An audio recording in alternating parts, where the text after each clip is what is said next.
PLC Webinar.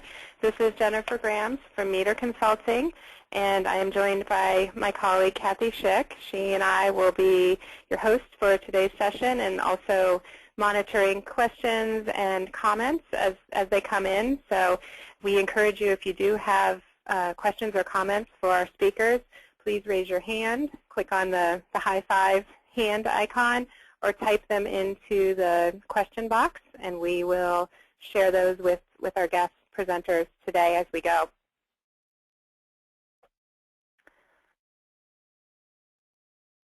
Before we get started, just a couple housekeeping items.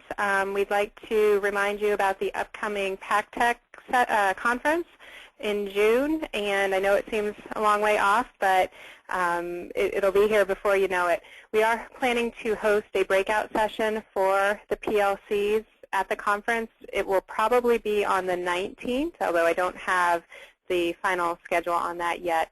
If you have any feedback, thoughts on what type of topics you'd like to hear about or talk about at that session, we encourage you to reply to the survey invitation that we sent out a few days ago. We are also interested in engaging who is planning to participate at that meeting so we can tailor the presentation. And also, just to make a clarification, this meeting at PACTech will be our final in-person meeting for the PLCs this year. Attendance is not mandatory, but we do hope that you'll join us. There was some information that was circulating about a June meeting at Seven Springs, and that is not taking place. That was, unfortunately, information from last year that had been duplicated. So our final meeting for this year's PLCs in person will be at the PACTech conference. So for today's session, we have two wonderful guest presenters, Mrs. Michelle Bonser, who's the numeracy coach from Monroe CTI, and Ms. Darla Gettle, who is a counselor at the Lebanon County CTC. I'll tell you a little bit more about them as we get into their respective presentations, but our focus today is on NOCTI and sharing some strategies and tips with you, both on the preparation side of things, helping your students feel more prepared and more comfortable with taking the test, and then also some specifics about how to make sure you have your room set up correctly, as well as any certain questions that you might have about what you can and can't do related to the testing environment. We would like to welcome folks who are joining us who may not be part of the culinary webinar due to all the school closings and cancellations. We have extended the invitation to all of our PLC members to join us for today's session. If you are with us and are not part of the culinary group, could you please just type us a note so we know who you are, and we're happy to have you with us. We'd also ask that if you are sharing a connection with a colleague, that you type your names into the question box. That will just make sure that we're able to give everyone credit for their participation today. So I'd like to start out just by reflecting back to you some of the feedback that we received when we sent out our request, asking you what are some of the challenges that you encounter in helping students succeed on the NOCTI test, both the written and the performance. I'll give you a moment to look through this. This is a compilation of feedback that we received from all the PLC groups. As you may imagine, there were some common themes. So I'll give you a minute to look at this, and then I'd like to ask our presenters to make any comments that they might have.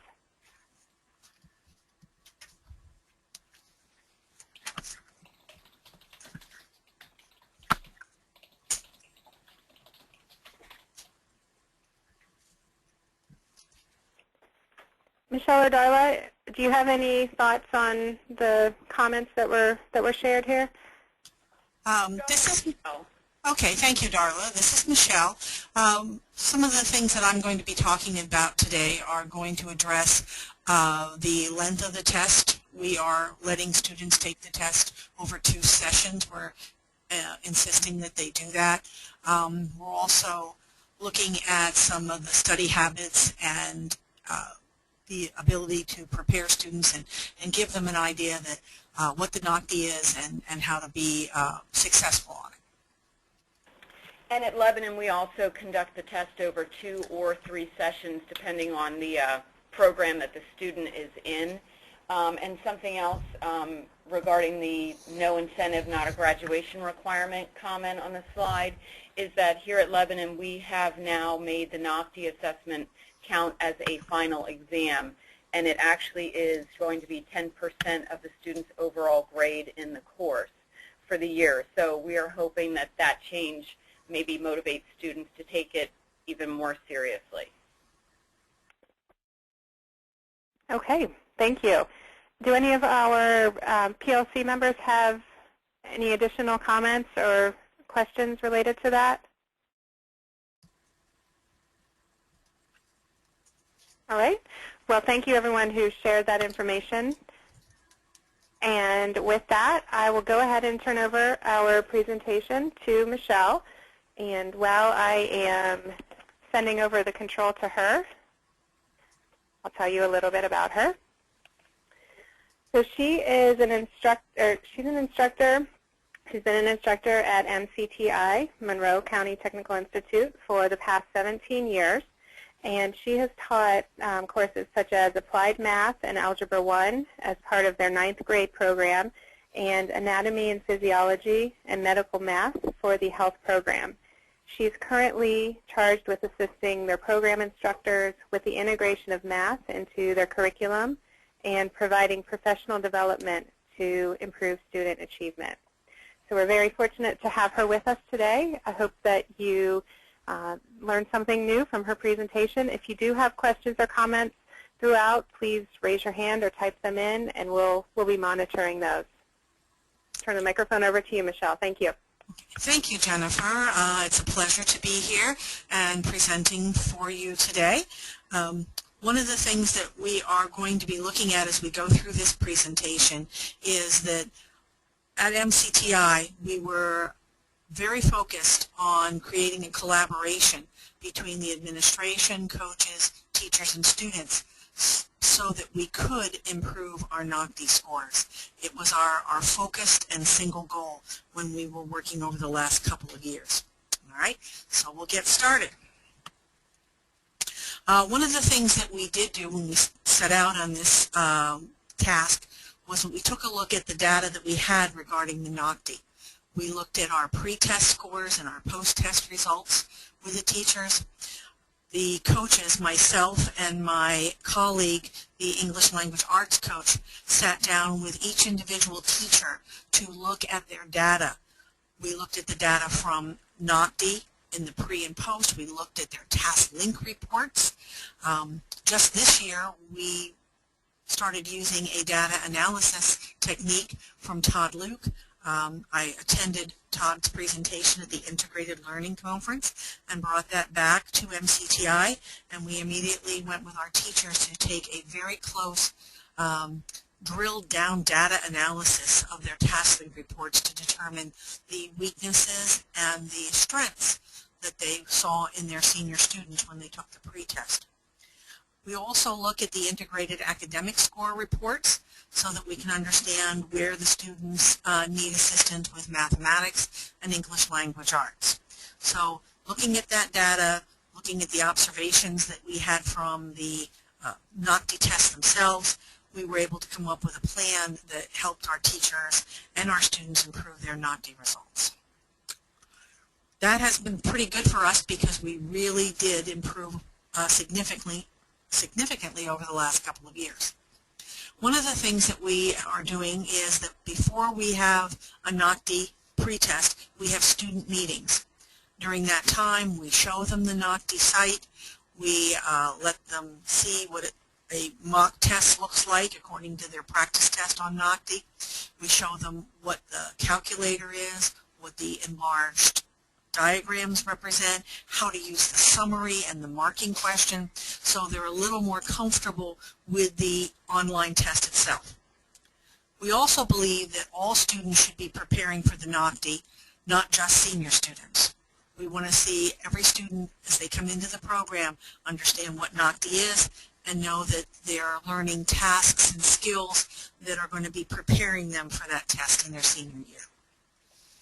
We have also given them test-taking tips a couple of years ago, and I recently updated that document for this year, and we're going to be sharing that with you in a few moments. Teachers also take and incorporate the data and the information that they have and the new instructional strategies into a NOCTI preparation plan that they do each year for their students.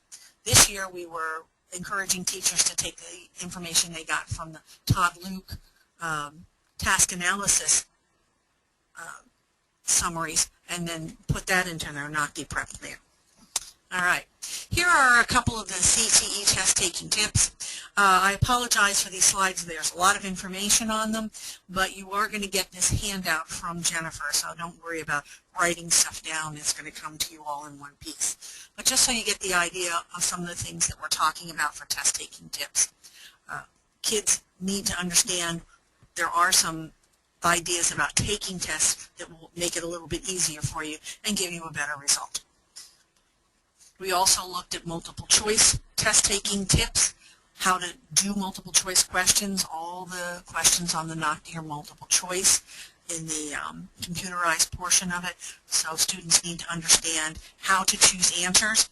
It's easy when you know the answer. It's not so much when you don't, and you have to try to decide what answer is the best one. So there's a couple of slides about that. And like I said, you'll be getting this handout. One of the other things that we are focusing on at MCTI is the integration of mathematics. We discovered that a lot of times students weren't even answering the NOCTI questions. With math, they just skipped them for one reason or another. So in order to have students practice mathematics on a regular basis, we began 3 years ago with the math problem of the day. It is a focus topic for the month, and teachers are given the math problems in a PowerPoint presentation and as a Word document, and they can use them any way they see fit in their classroom on a day-to-day basis, on occasion, whatever works for them. We also encourage teachers to use calculators in the classroom if that's part of their industry. All our teachers have calculators available for the students. They are encouraged to use them. They can also use the calculators on their phone if that's okay with the teacher in the classroom. And I'll talk a little bit more about that. An example of the math problem of the day, here are two. One is from December. And one of the things that we're doing with these math problems this year is incorporating some of the Common Core standards of mathematical practice so that we can increase the rigor and the number sense and mathematical knowledge for a student. You can see that most of the problems are going to be a word problem type where the student has to determine what question is being asked and solve the problem. This example from December and March. If you want to see more examples, in fact, all the ones that we've done for this year, you can go to our website. That address is at the bottom of the screen, monroecti.org. Click on the Resources tab, and then click on Numeracy Resources. And there is a list of all of the problems that we've been doing month by month. There's the PowerPoint and the Word document, so you're welcome to use those. Here's a picture of our hotel lodging management students practicing with their calculators as they're in class. All right. Like I said, all our teachers have calculators available. We instituted that several years ago so that no student would be unfamiliar with the calculator. Another thing that we're doing this year is that with trying to incorporate the Common Core standards of math practice, we are asking our teachers to create essential math problems for each program. These are problems that are part of the technical knowledge that a student would need to know in order to be successful on the NOCTI or on a certification exam or in their industry.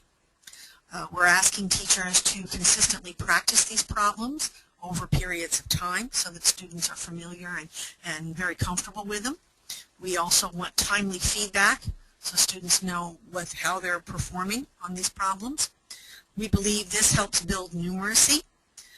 through having them practice their problem solving, having some direct instruction about the type of math that they need to know, and also then working together in cooperative learning, either in partners and small groups, to discuss the information that they have in the problem and their solution practices.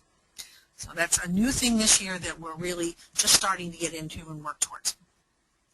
An example of what essential math problems are is my definition of that is they are a list of problems that exemplify the mathematics that the student must know how to do and to be successful on the NOCTI, the certification test, or on the job.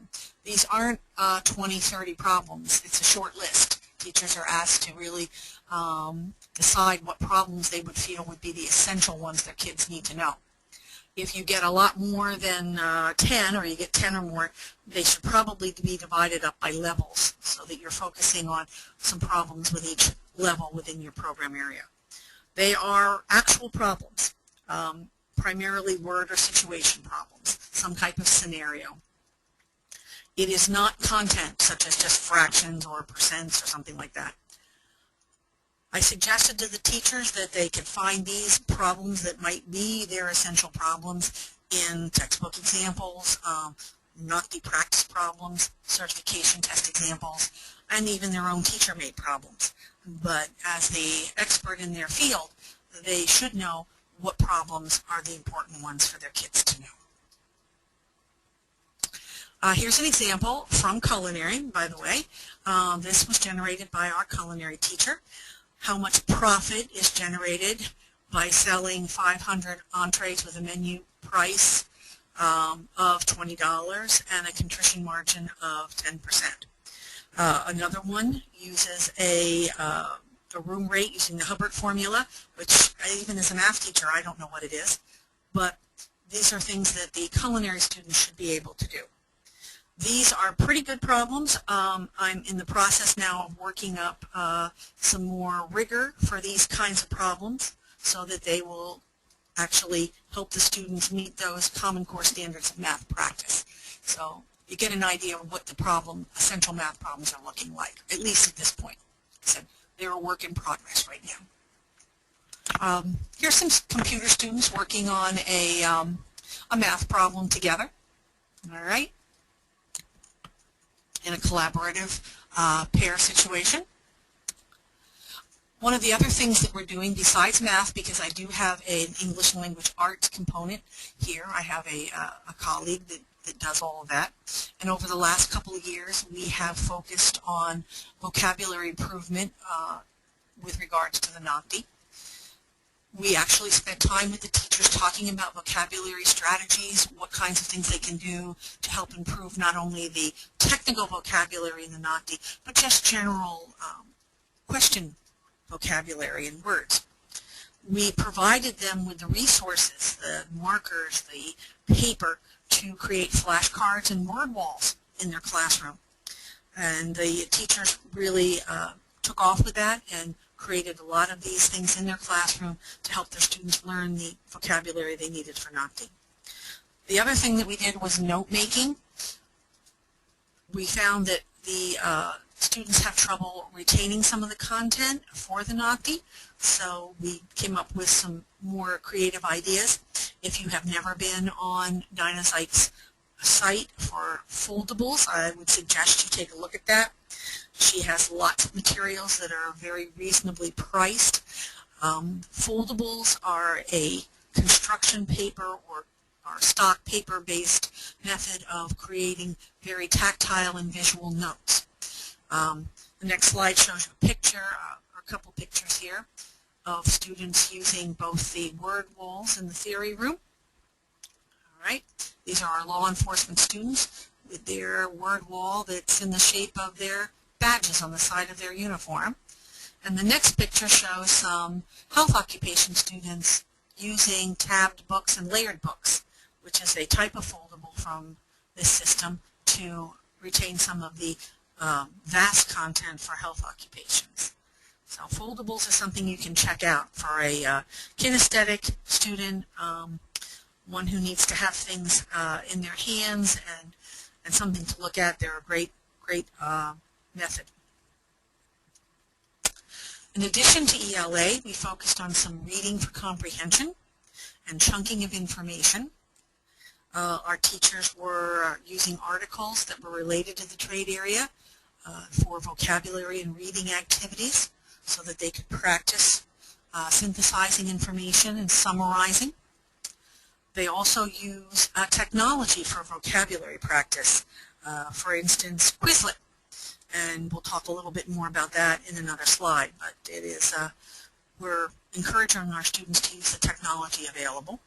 We're also working with Collins Writing as part of the Common Core standards.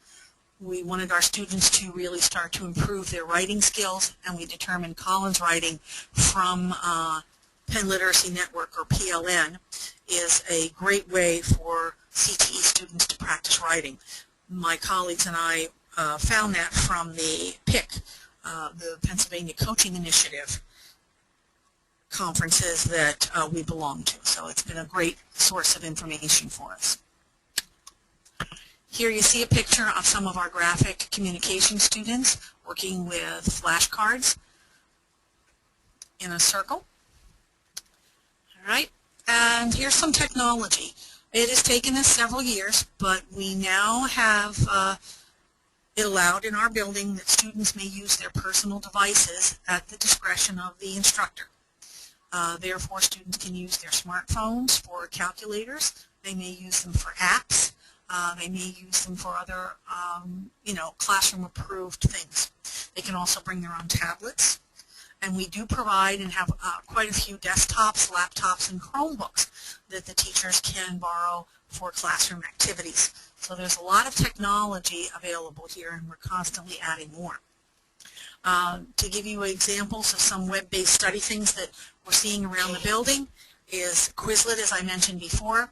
It's an opportunity, it's kind of like flashcards online where you can study information or terminology using an online approach. Kids can download an app for their phones and practice it on the bus on their way back and forth.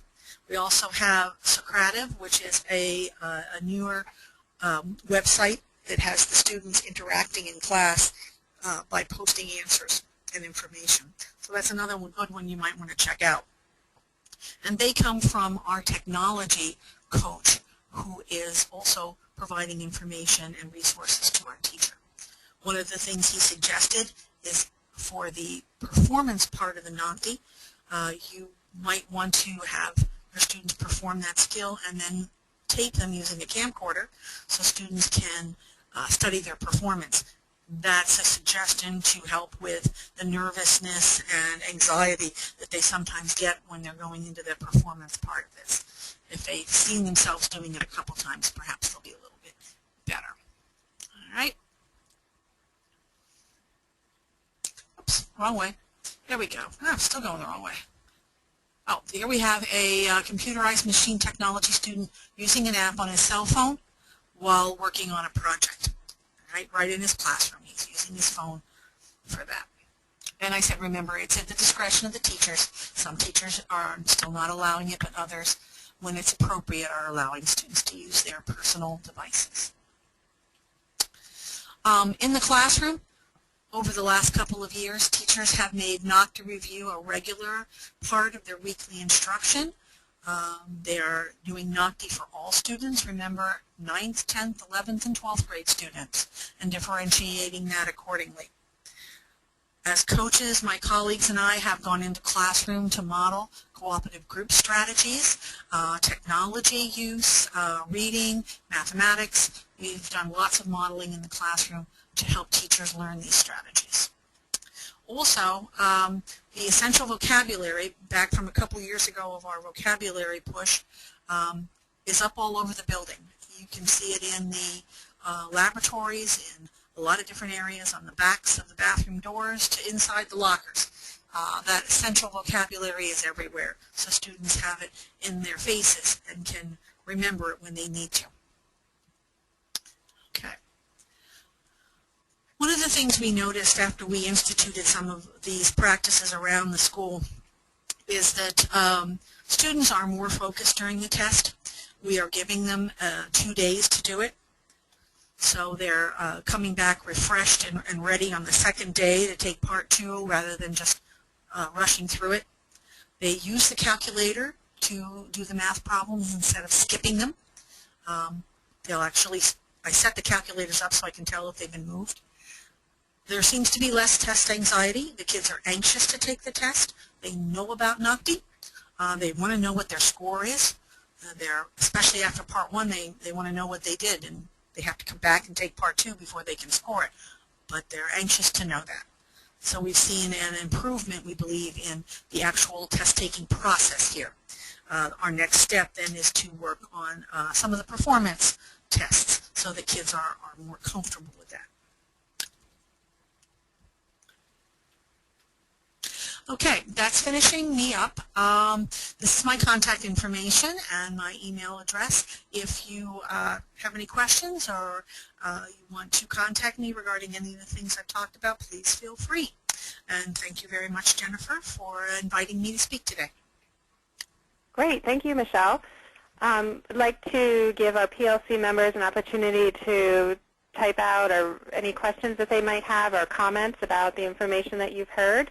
And while you're doing that, I would like to just do a quick informal poll of our members to see how many of you how many of your schools allow use of personal cell phones or technology devices in the classroom. If you could just raise your hand, click on the high five hand icon if your students are allowed to use personal cell phones in the classroom.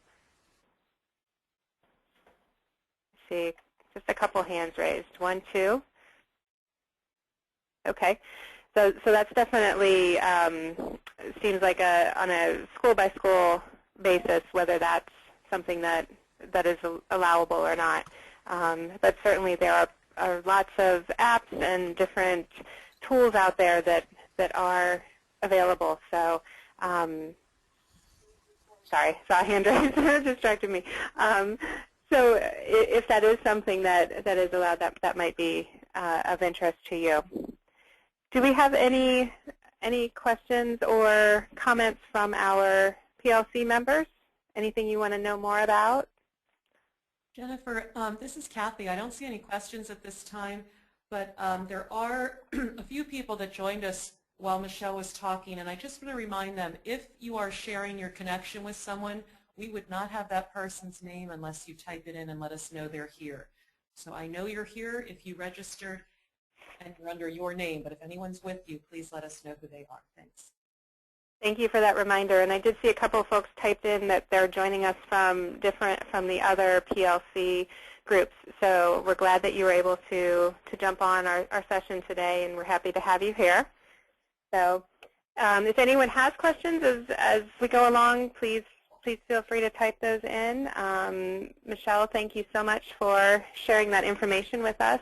As she mentioned, we will be sending out the test-taking tips handout as a follow-up to our session today. Hopefully that will be a good resource for everyone, and we're just thankful to have you with us today. Thank you, Jennifer. You're welcome. And you're welcome to stay on with us for the rest of the session, or if you need to jump off and move on to some of your other activities, please feel free to do that. Okay, I'll be staying on to hear what's going on here, so thank you. Sounds good. Thank you. So with that, I would like to turn our presentation over to Ms. Darla Gettle, and I'll tell you a little bit about her as she's getting her notes in order. She has been at the Lebanon County CTC for the past 20 years. She began her career as the office technology instructor and then moved to a school counselor position in 2005. So her title is school counselor, but as you can imagine, she wears quite a few hats. Her primary responsibilities are managing all aspects of the secondary student information system there, as well as serving as the NOCTI site coordinator for the past 8 years. She does a lot of analysis of their NOCTI results data, and she also coordinates all of their testing, including their pre, post, and pilot testing. So she's going to share with us some resources that are available to you through the NOCTI website, as well as answer questions that you may have about setting up and getting your room and your students prepared and set up for the NOCTI test. So we're happy to have you with us, Darla, and with that I will turn the microphone over to you. Thank you, Jennifer. Hi, everyone. Wanted to first talk about the NOCTI website and the resources that are available to you on the NOCTI website. Remember that this website is not just for your site coordinators. You as instructors can go on this website and get a wealth of information that would be beneficial for you and your students. I'm on the website now. You can see the center of the screen kind of scrolls through new things going on with NOCTI. There's some information there about CTE month. I think there's some information there about pilot testing, etc. Here's little free webinars, 10-minute topics that might be worthwhile for you to sign up for, etc. Oh, also, and then they do have new NOCTI propaganda, I guess that's not the right word, but you know what I mean, materials for like banners and posters. They came out with those this year. Your site coordinator is probably aware of that, but you know, if you have some money in your shop budget and you wanted to order some materials to hang up to promote NOCTI in your classroom, they now have that available as well. The first thing I would suggest for you to do on the NOCTI website is access the Teacher's Corner, which is over here, the yellow icon.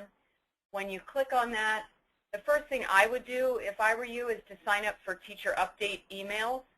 So you need to just click with the little envelope and the plus sign there, and you can sign up to receive emails from NOCTI to keep you abreast of anything that's new. So I highly encourage you to do that.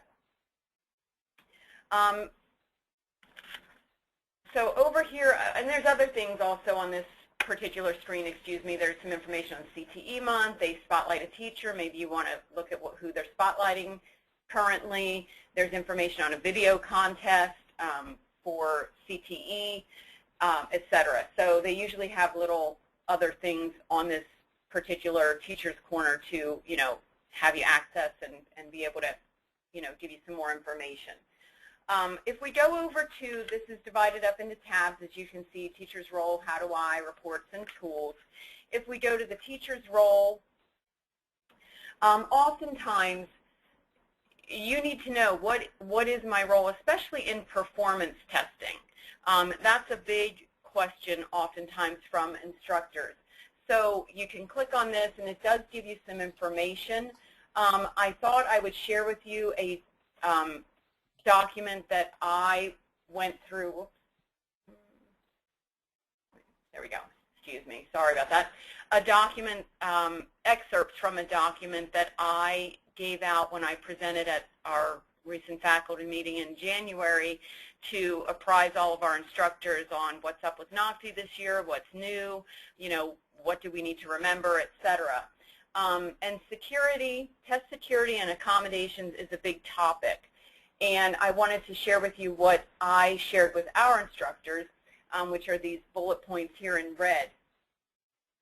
Some things to remember, that you as the instructor are not able to observe the performance test.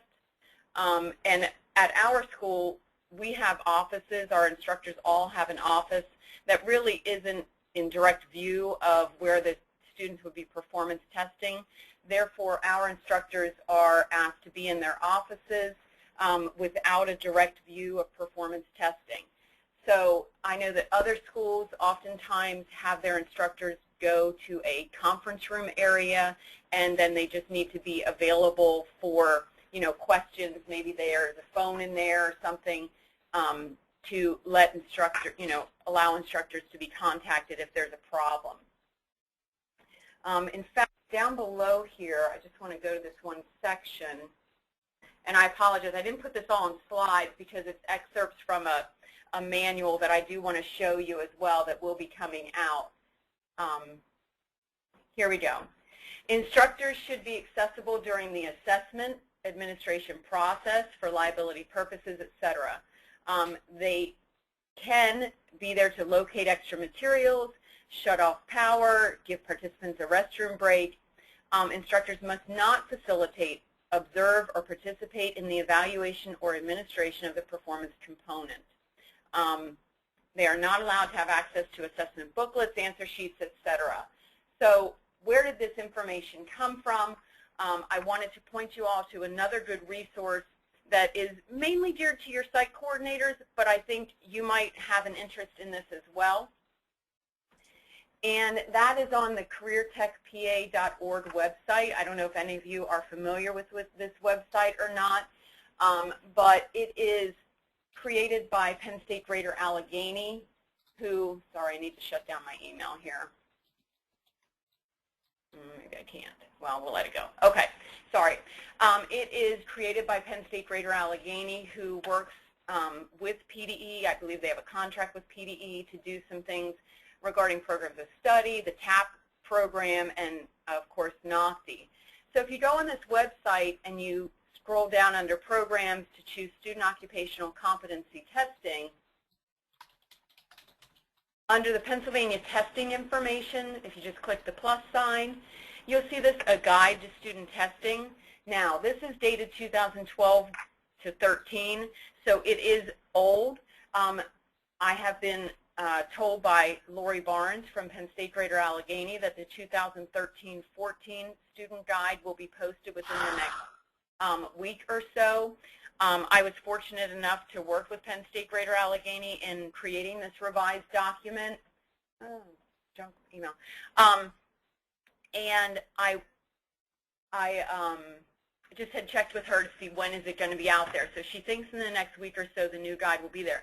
And the new guide is, I think, a lot more user-friendly regarding the information in the guide and accessing it. So, and I think it's more geared to what we need, site coordinators and you as instructors need to know. So wanted to point out where that is.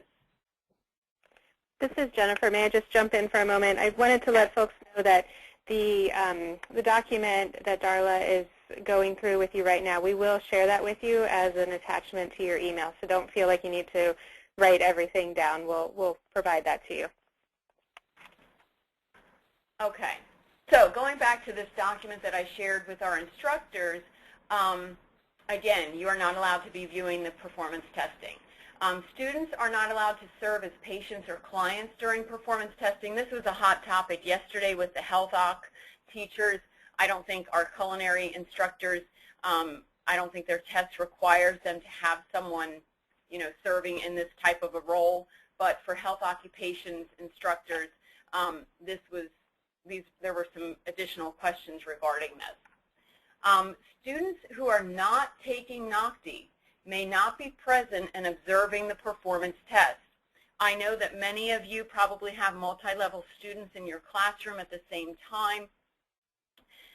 Something that a test security issue is that those students who are not seniors and that are not taking the NOCTI performance test need to not be witnessing the performance testing.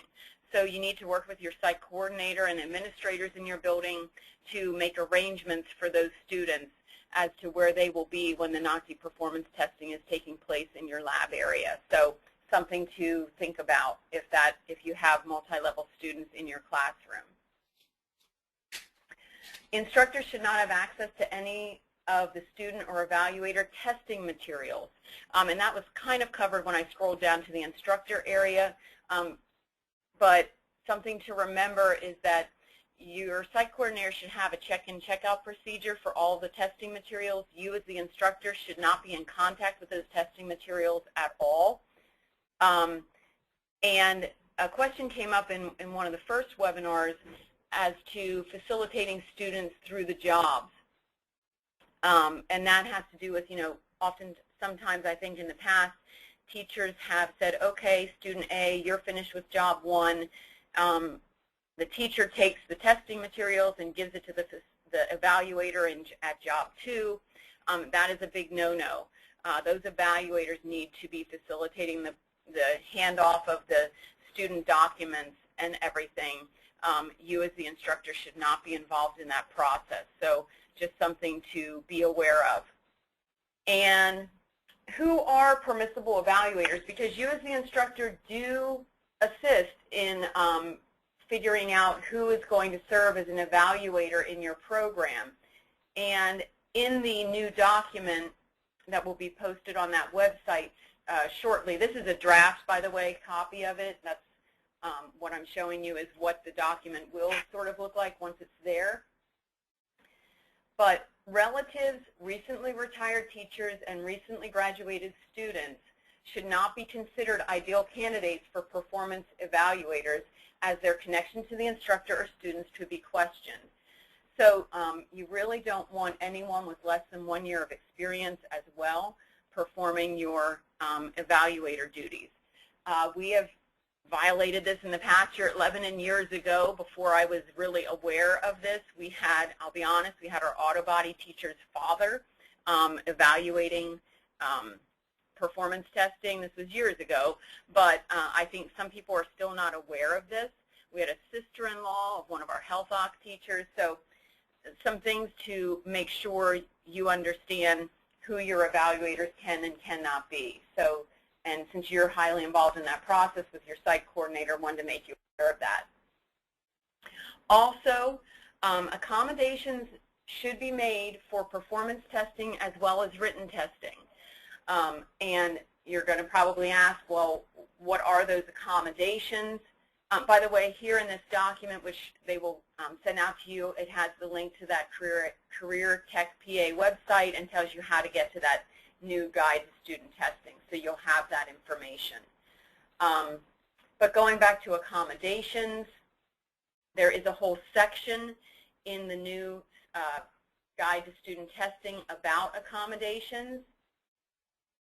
Schools need to coordinate with their solicitor and disability coordinator to determine if any accommodations for testing are needed, and the disability coordinator should determine if accommodations due to a disability or other issue are required.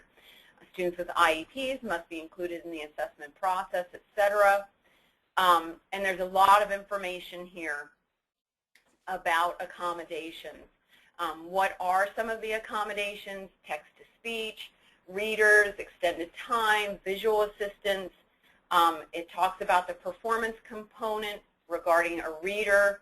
I don't want to go into detail because all of this will be in that document and will be out on that website shortly, and you'll be getting this document as well, and you can maybe share this with your site coordinators if you would like. English language learners, and there is a website to go to. You might want to remind your site coordinators there's a website that outlines what accommodations, are allowable, etc., for NOCTI testing. So are there any questions on any of that information? Do any of our PLC members have questions? Please raise your hand or type those into the chat box or the question box.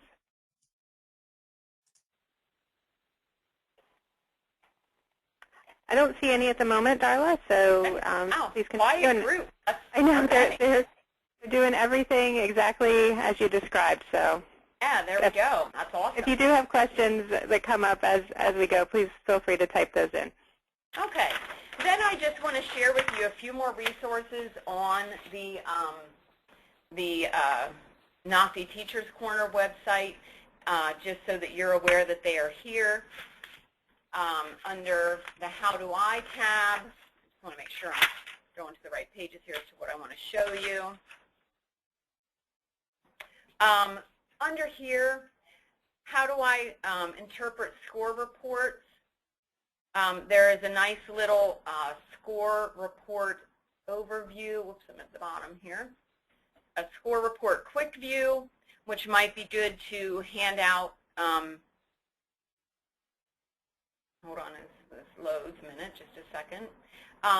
It just tells you a little bit about the individual score reports you should be getting from your site coordinator. The group score report also tells you a little bit about how that report is broken down and the components of that report. And I'm assuming all of your site coordinators are getting this information to you.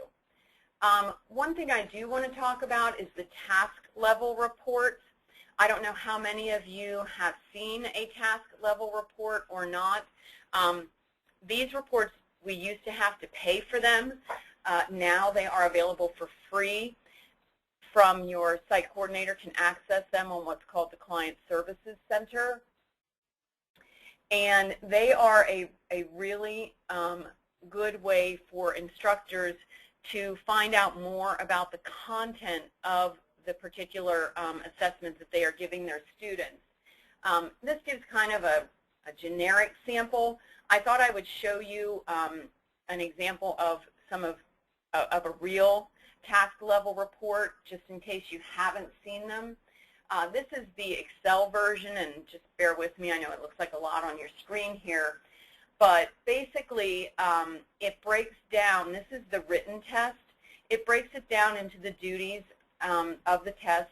You have recipes, knife skills, large and small equipment, safety, sanitation and safety, etc.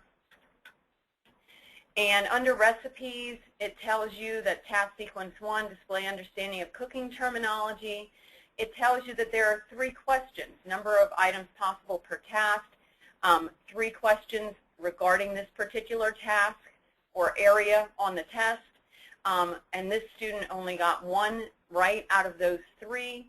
It also will tell you how many in your group that took the test got on average correct. Out of these 3, our students got 2.1 correct out of 3 on that area of the test. But as you can see, it kind of breaks it down, and you can kind of see a lot more detail as to what they're actually testing your students on for your NOCTI assessment test.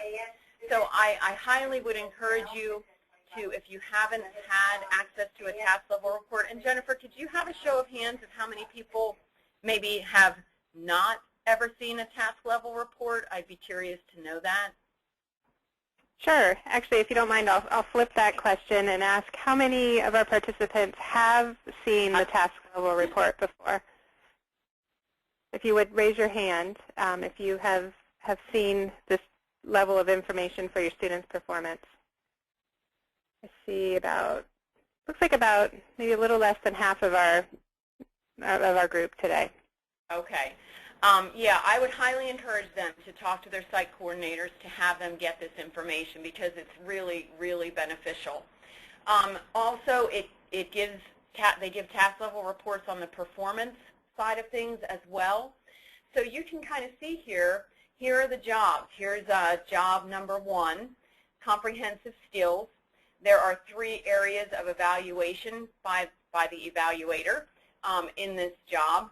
Safety and sanitation procedures, organization, and use of tools and equipment overall. The next job, which I'm sure all these instructors are familiar with, is that they have to prepare chicken Florentine with tomato. I can't even say that right, so I won't bother. But the students get evaluated then on this for the preparing of the chicken. There's a bunch of different areas. Preparation of the chicken, preparation of the tomato, whatever that is, appearance of the finished product, taste of the finished product, and time to complete the job. So as you can see, it tells you a lot more about each test than just knowing, oh, the jobs are a comprehensive skills and preparing chicken Florentine. You get a lot more detail. So I think that's really, really important for you in preparing students to take the NOCTI assessment. Okay, let me go back. I have so many different screens up here. Bear with me. So just wanted to share with you some task level reports that are truly in your area, so that you can kind of see how that might be beneficial to do some analysis on that data. So again, here we are under the I think it's the How Do I? Yes, the How Do I tab. There's much more information here. Talks about accommodations, etc., that you could look at as well. Then under the Reports tab, there's a nice little guide for Parents' Guide for Interpreting Scores. I think this would be helpful. We hand this out to our parents on Parents' Night, our New Parent Orientation Night. I think it's really critical to involve parents in the NOCTI testing process, make sure they understand the importance of NOCTI. I mean, now their ears perked up this year because You know, we're telling them that the student's NOCTI test is 10% of their child's overall grade, so they too have more of an interest in probably what the NOCTI assessment entails. But at least it gives them a little overall view about NOCTI that you can hand out to them so that they're more engaged in the NOCTI testing process as well. And then under tools, Darla, oh, do you have a question? I thought I heard someone. No? This is Kathy. I just wanted to share a comment from, yeah, this is Kathy. Can you hear me? Yes, we can. Hi, Kathy. Okay. Hi. I wanted to share a comment from Tamara. She said she uses the task level reports to help this the student work on their weak areas. So right. Yeah. It's wonderful. You know, it depends when they're giving. Then you can get the task level reports off the pre-test as well. So task level reports are available from pre-testing and post-testing. So definitely, I'm assuming she's talking about the pre-test task level reports. So yes, that's what they should be doing. That's great. Assessment blueprints are available here. I'm assuming that all of you are familiar with the assessment blueprints. They are available here on this particular link.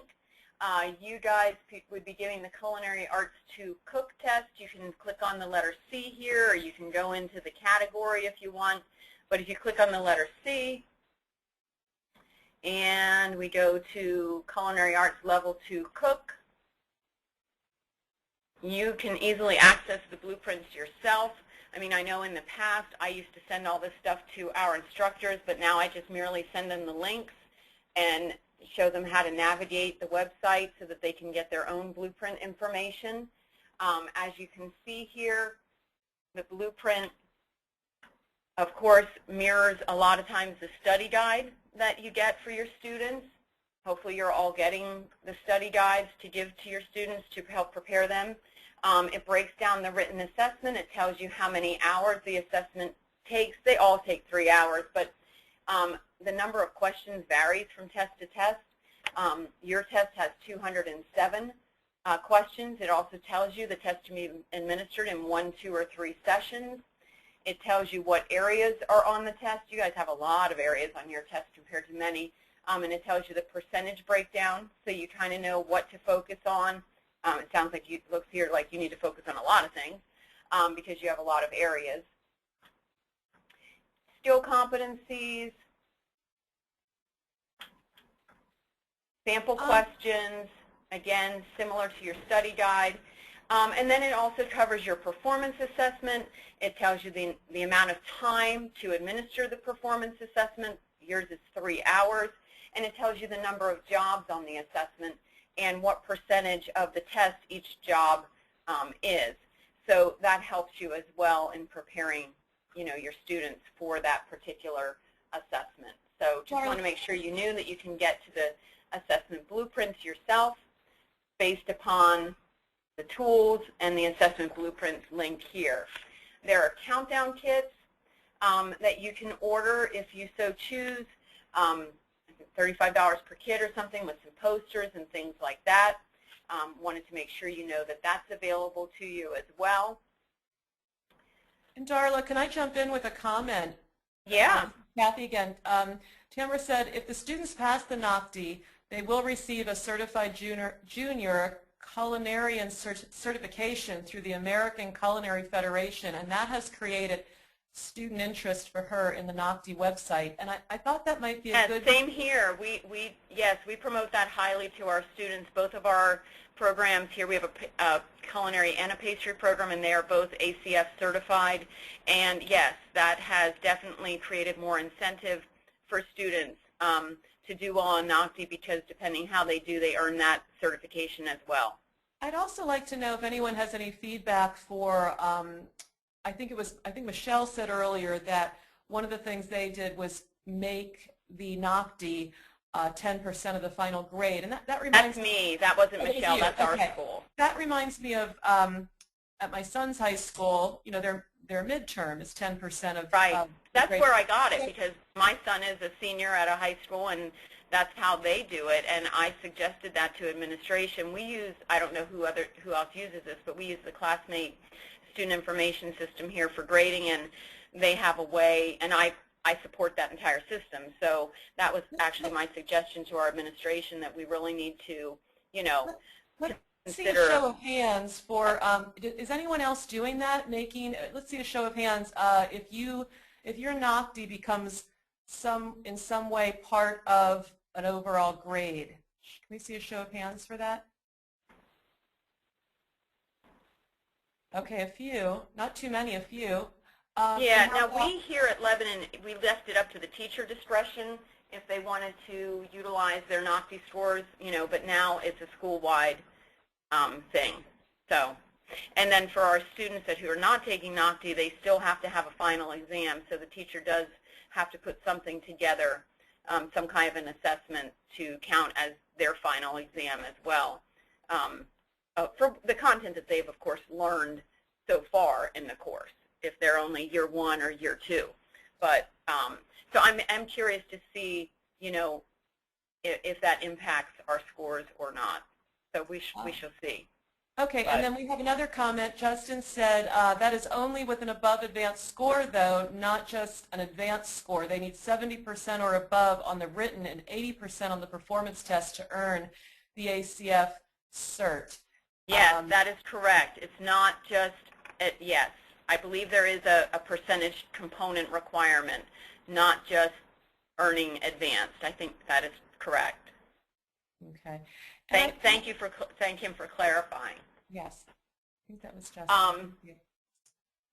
So also under this tools section, employer recognition, this is a really nice flyer that we printed and gave to our OAC members when we had our fall OAC meeting, to just kind of familiarize. I mean, even though they know about NOCTI, or they should, it still kind of gives a little overview about why NOCTI is important and what their role is, et cetera, in NOCTI testing.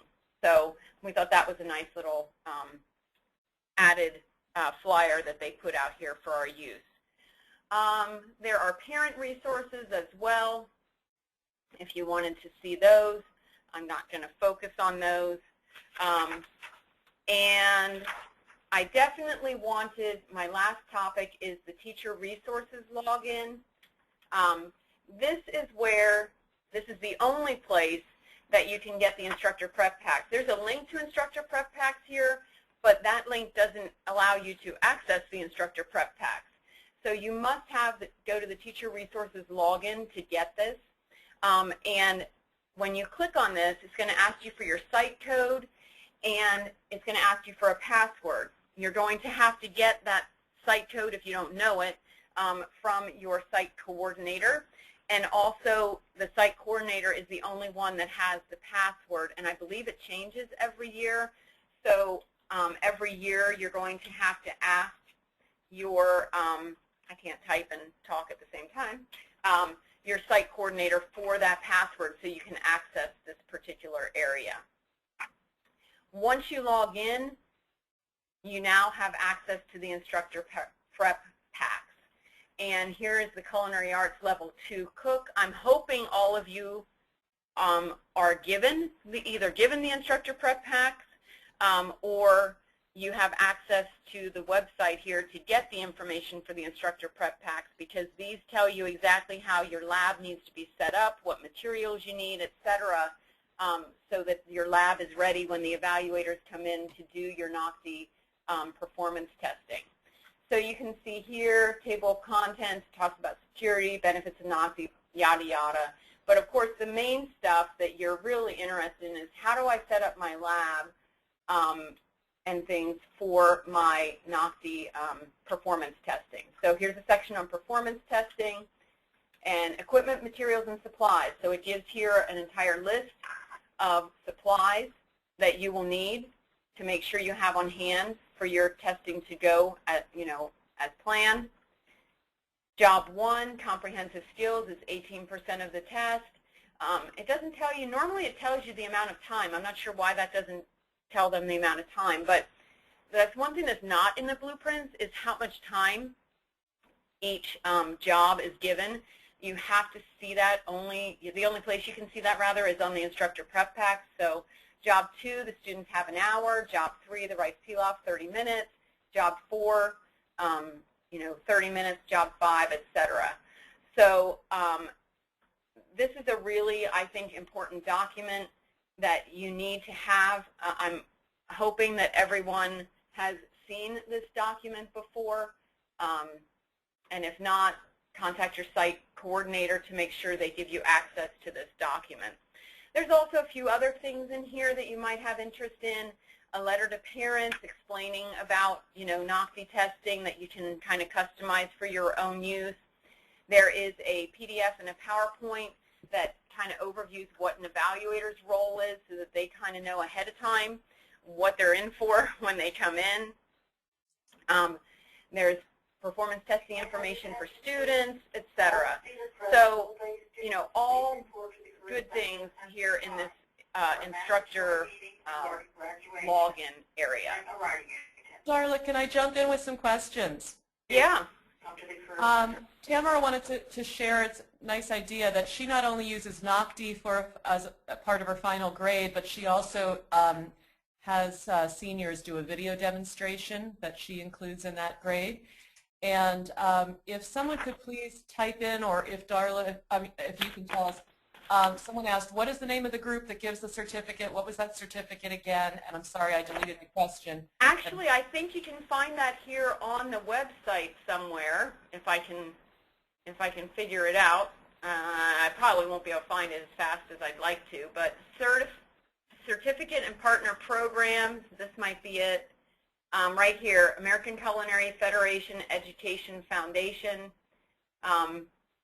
Learn about more certification options for your students, click here. So right there, so I was under, what did I go to?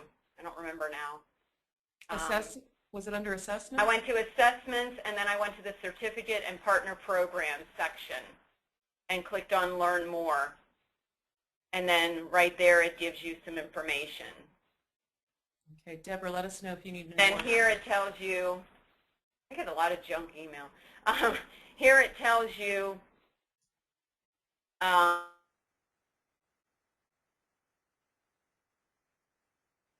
etc. So there is information here on that. Hopefully that helps. Great.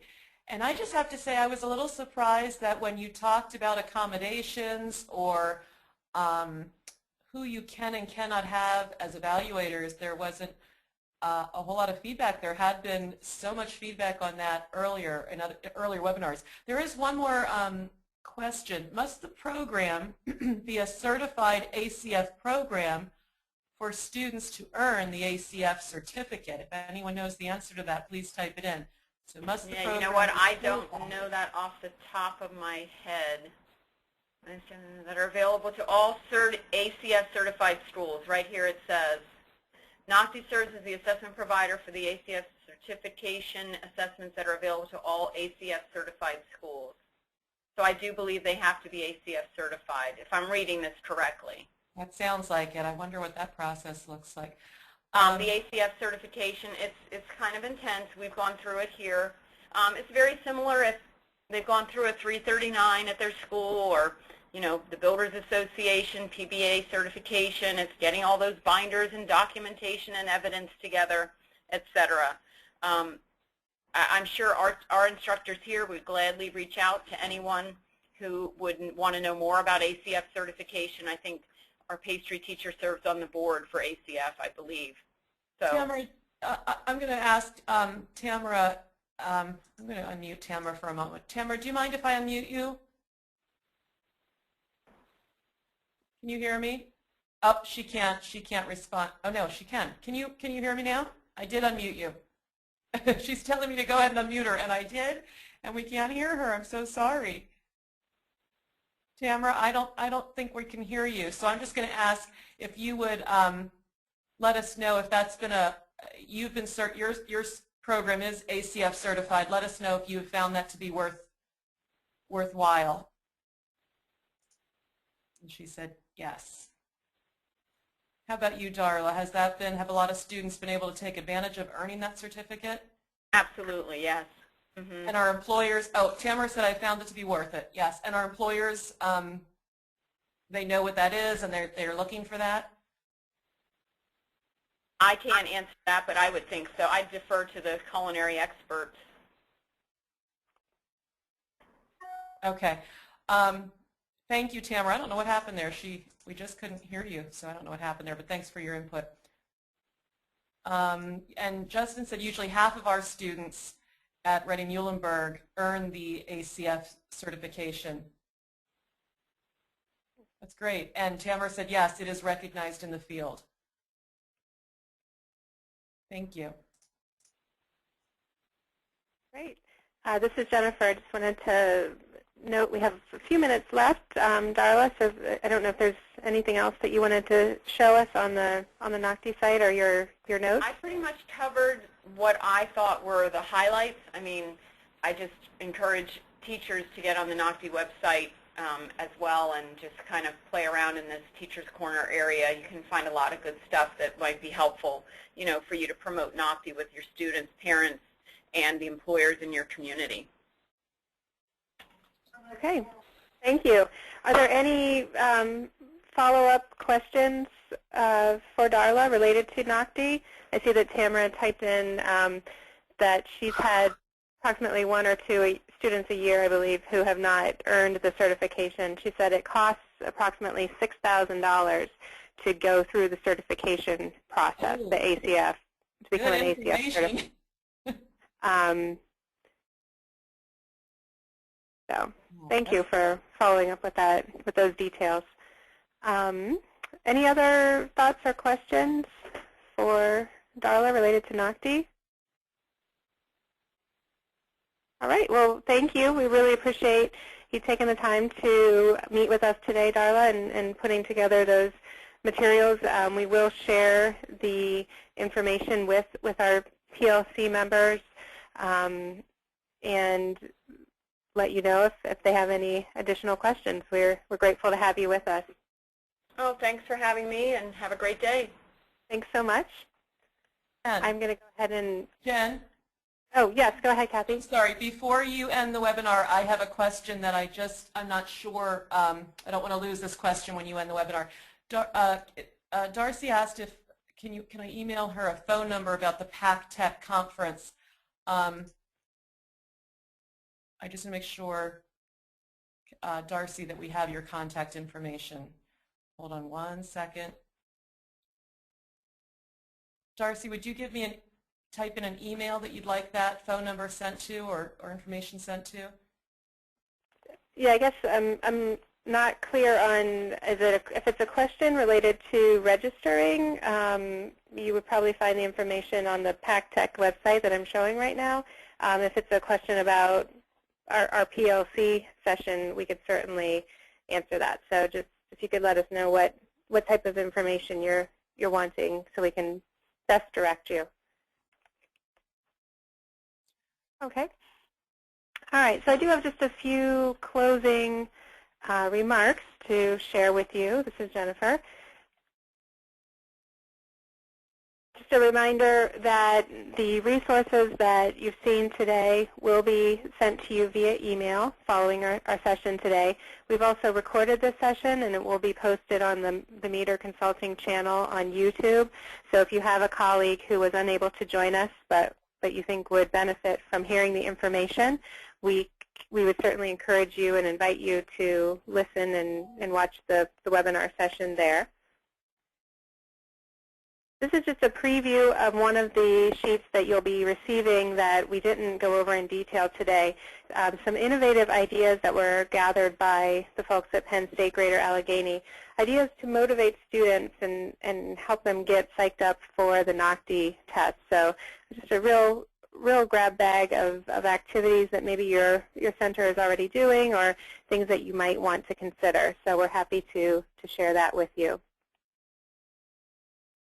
And then finally, our last webinar for this year for your group will take place on Tuesday, April 8th. It will be the afternoon session. and we will be focusing on math integration. Lisa Hughes, our math coach colleague from Reading-Muhlenberg, will be facilitating that session, and we'll be looking forward to hearing from her. I believe that many of you have shared sample lessons and different resources with her, so she's working with those, and we'll be preparing some information and feedback for you related to math strategies and sample lessons that you can use right away in your classroom. So with that, do we have any final questions, concerns, or comments from our PLC members? I don't see any hands raised, so we'd like to thank you for your participation today. Hope that you have a good rest of the week, and we will look forward to meeting with you again in April. Thanks, everyone.